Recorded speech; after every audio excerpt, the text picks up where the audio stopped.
Well, you didn't tour then with Electribe 101 or any of the other groups that you were with? No, we only toured Europe as the support band for Depeche Mode, and we toured in Britain. That's all. So how were you received by the Depeche Mode audience? Badly, because the Depeche Mode audience are very, very young in Europe. I don't know about America.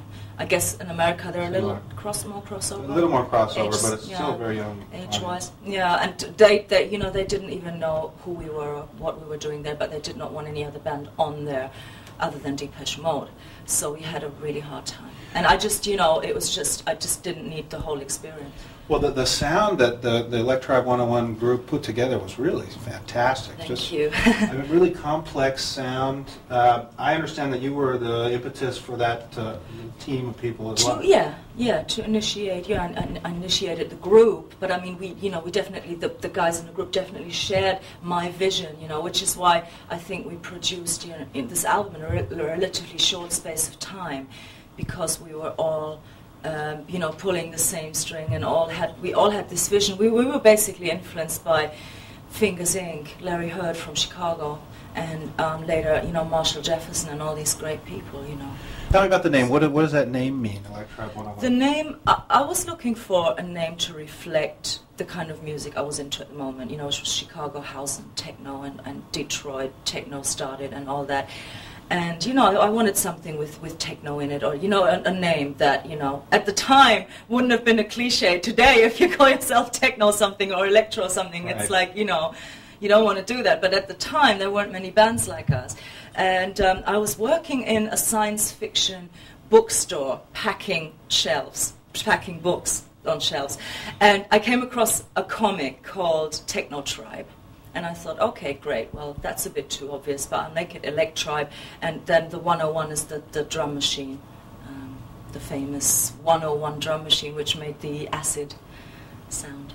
Well, we heard Talking with Myself and scouted out who did that, and your name really wasn't even connected with the project much. We had to go scouting to see who was behind that, and that's how we followed your careers. That song was such a fantastic song.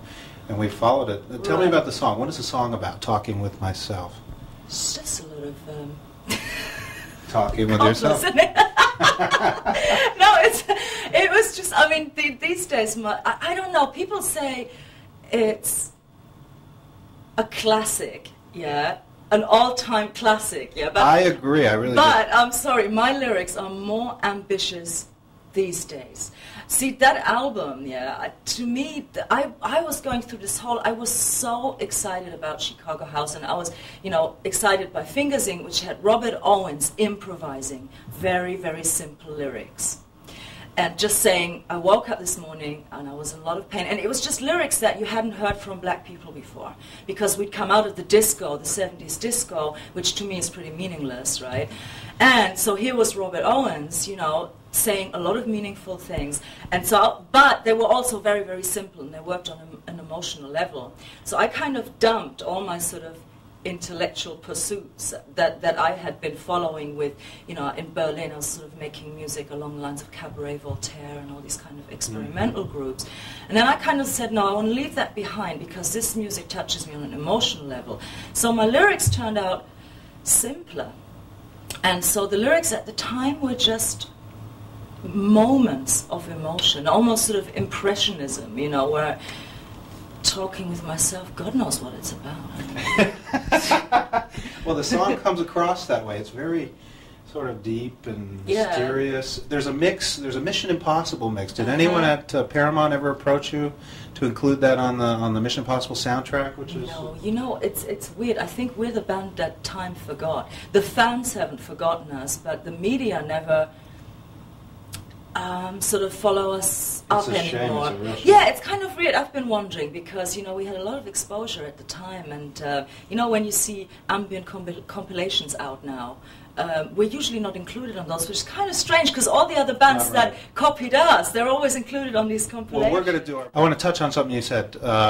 You don't consider yourself disco, I take it, from what you told me. Oh, absolutely not. Now, what is disco, and what is bad about disco? There's nothing bad about disco, you know what I mean? I used to spend years dancing to disco, so there's nothing wrong with it whatsoever. But, you know, I'm a weird case. I don't fit in these categories, you know what I mean? I'm a songwriter. I write verse, bridge, chorus. I write lyrics, right? And to me, I'm a soul singer and a soul songwriter. And that's all I'm interested in. And one day I decide to use techno German style for my production, and the next day I decide to have influences of Brian Eno, old school ambient style or whatever. Deep house. But I never, you know, I never even term my music. I never even give it a name. Now and so disco is just something that's very far away from my thinking. You know, I'm just a songwriter. The trades tend to put you into dance music, although, like you said, your CD has a lot of ballads as well as dance tunes. What do you think about dance music? How do you like being the term? Well, I think, you know, you know, you can't avoid it. You know, I have a dance single out right now. Do you know what I mean? And people love me for that, and you know, I'm very happy about it. And you know, obviously, people are going to think because very often in the music world, there are acts that will only do that one thing. Do you know what I mean? So I can't blame anyone for not knowing much about me. Right. You know what I mean? So I have no problem with that. You know, I'm just glad that people love me for that song. I really do. And you're talking about Your Loving Arms? Or yeah. Because you have another very good song, a dance song, I guess. Imitation. Imitation of Life. Yeah, yeah. I mean, to me, it's a ballad. You know what I mean? It's I can't help. It is.